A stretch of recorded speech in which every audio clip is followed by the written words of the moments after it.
Akin yung bangkang eh.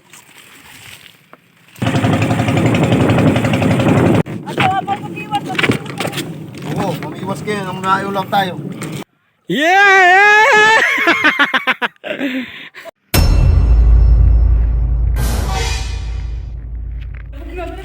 Tanga, hindi pa luto talaga ang talong ano yan. Bago ko lang yan. Akala ko hindi pa luto. Nakaw, matindi na. Pagkakasarap! Oh, laki yan, oh. Pet! Ah, papakalaki ng huli ko! Hindi.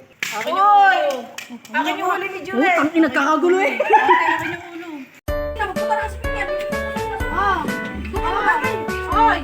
So yun mga idol, magandang araw sa inyo and welcome back sa Talim Island Pride. Nitong mga nakaraang araw nga na Holy Week, dumating nga ang mga pinsan namin sa side ng nanay at tatay ko at mga friends and relatives. At dahil nga sobrang excited silang magpiknik at magpunta ng pulo, kahit Friday pa lang ng umagang-umaga ay nagyaya na sila na pumunta sa pulo. Kaya naman kanya-kanyang bit-bit matuloy lang ang lakad nila. At talagang ngayon lang sila nagkaroon ng pagkakataon makapunta ng pulo at magkasama-sama. At ayaw nga nilang ipagpabukas pa dahil alam nyo naman pag Sabado, punong-puno ang isla ng mga tao. At talaga naman kapag Sabado de Gloria, dinarayo ng mga tao ang mga pulo dito sa isla. Shoutout nga pala sa Family Rapis, kay Tio Itok, kay Tutoy at kay John Boknoy. Tara! Ayun nga! Oh.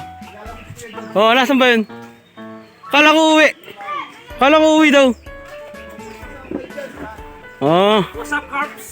At shoutout din kay Jimble at sa Figurasyon Family.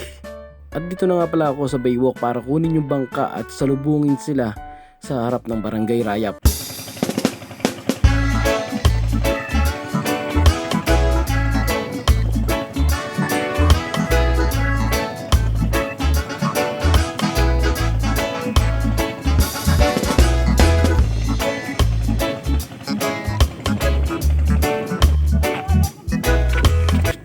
Dito na nga pala kami sa pulong gitna at kailangan kong balikan yung second batch ng mga kasama namin.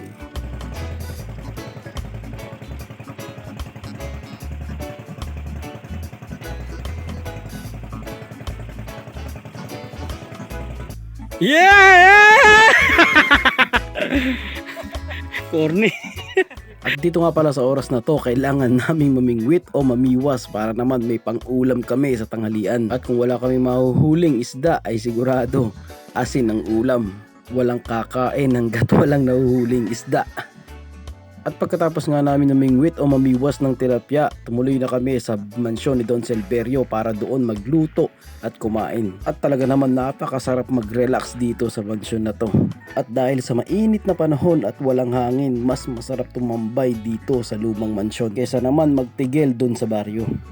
At pagkatating ko nga dito sa lumang mansyon ni Don Silverio, talagang kitang-kita sa mga mukha nila ang pagod at gutom na nararamdaman nila. E ikaw ba naman tanghali na, wala pang ulam? Hindi mo lang kinakain eh. Hindi nyo. Pinati mo yun. Ito ng pinggan. Ituro mo to ang. Nga, ito na ba? Pangatak mo yun. Tignan mo. Yan. Nakaw, matindi na. Pagkakasarap! Oh, laki yan, oh. Pet! Ah, papakalaki ng huli ko! Hindi.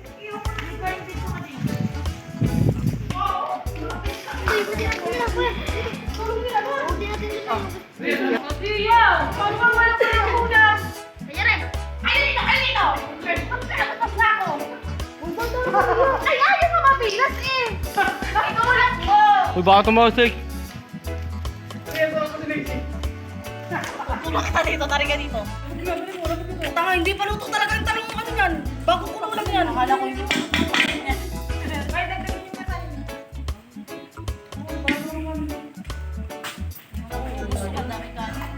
Ayan. Pakarte mo kaya, teriya na rin. Kulang po sa akin. Wala yun. Okay na lang. Yan, kauti lang ang gusto ko dyan. Sige lang! Tangina naman ito, napakatagal. Akin yung ulo.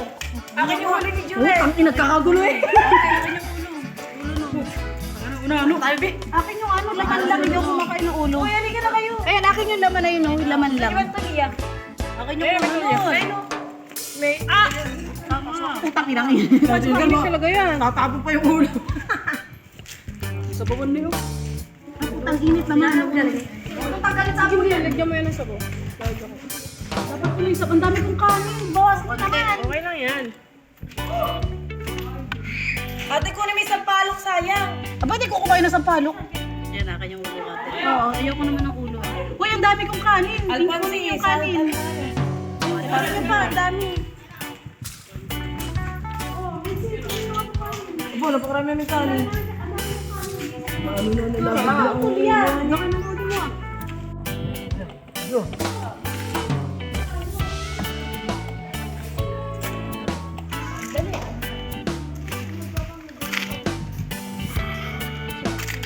Sarap. Aray, ang init! Oh, kuha ka dito, ate. Ate, kuha kang tilapia dito. Uy, dito na kayo na. Ito may inom yan. Oh, dito na. Kain na. Vlog na naman!